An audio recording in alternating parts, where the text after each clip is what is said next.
Hello and welcome to SVM Cars and Bikes. Today I'm going to show you the all-new Samsung M20. So this is the latest mobile from Samsung India. So I have been using this mobile for past 1 week. After using this mobile for past 1 week, what are the pros and cons I'm going to discuss today? And the thing is that Samsung has released these two mobile phones, that is M10 and M20. With very competitive pricing. And the thing is, in this competitive pricing only, they have given all the features which can compete with other major brands as well.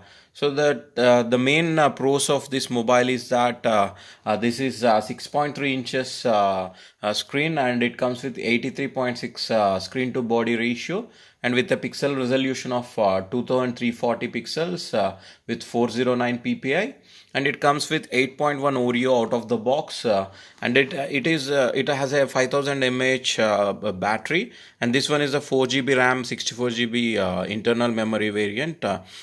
And you can see it is very lightweight, and it comes with Exynos 7904 octa-core processor, clocked at 1.8 gigahertz, and 6 cores clocked at 1.6 gigahertz, and it comes with Mali G71 MP2, and you can expand the via micro SD up to 512 GB as well, and it comes with dual 13 megapixel camera plus 5 megapixel backside, and the thing is that it comes with a single 8 megapixel on the front side as well with f2.0 aperture. I liked the back camera. I didn't like the selfie camera a lot because the back camera has a wide angle. So what are the pros of this mobile is that when you are doing a face unlock, you can see there is an animation going on the top of it. I liked it very much. And the thing is that it is very light in weight. The back thing comes with a plastic body, and it doesn't feel that much of premium from the back side, but in the front side it has good display. For this price point, Samsung has given very good build quality, and the thing is that Samsung has not missed any sensors as well. It comes with all the sensors inbuilt. So the major pros of this mobile is battery. In day-to-day life, if you use heavily also, you can get it for more than 1 day. And if you're not an heavy user, you can get it for 2 days as well. The major pros of this mobile, apart from battery, is display. And in this price point, the Samsung has given Dolby Atmos as well. You can see here, I will show you. So this is the Dolby Atmos. When you plug in earphones only, you can hear the Dolby Atmos sound.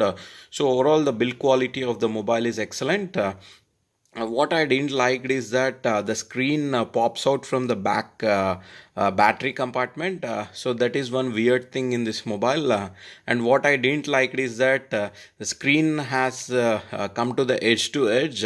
So when I watch YouTube videos or other videos, my hand is touching to the screen, and automatically it's going into another video, and that is one drawback in this mobile. And the feel and fit and finish of the mobile is very good, and the back panel is a fingerprint magnet, so you have to use a cover for this, and I didn't face any lags while using or browsing, and I have played some of the games as well.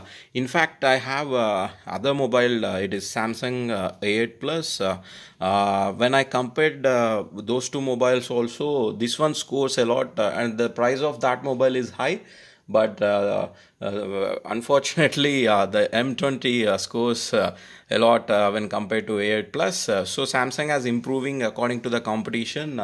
Now they are into segment, and in future they are planning to bring M30 as well, and they are planning to bring A series phones as well. And the best thing is that it comes with 15 watts fast charging, and they have provided in the box.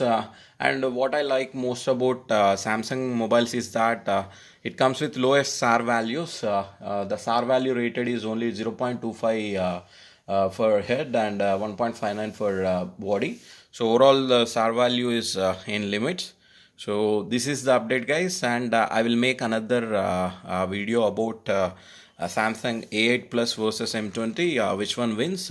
And when in day-to-day usage comparison, the A8 Plus lagging when we compare with M20, you can see the camera quality, and this is the front camera. So I will switch it to back camera, and this is the back camera. You can see the quality. So this is the wide angle. So when I press the wide angle, you can see the difference. So it's zoomed in now, zoomed out now. So wide angle works very well. The thing is that it doesn't come with electronic image stabilization or optical image stabilization. So in their competition like Redmi, they are providing electronic image stabilization. So Asus Gen Pro Max also M2 comes with EIS, but this one doesn't have that. Hopefully Samsung will improve more in upcoming phones as well. So hope that guys you like this video. Please comment and subscribe for my channel for more tech and auto related updates. Thank you.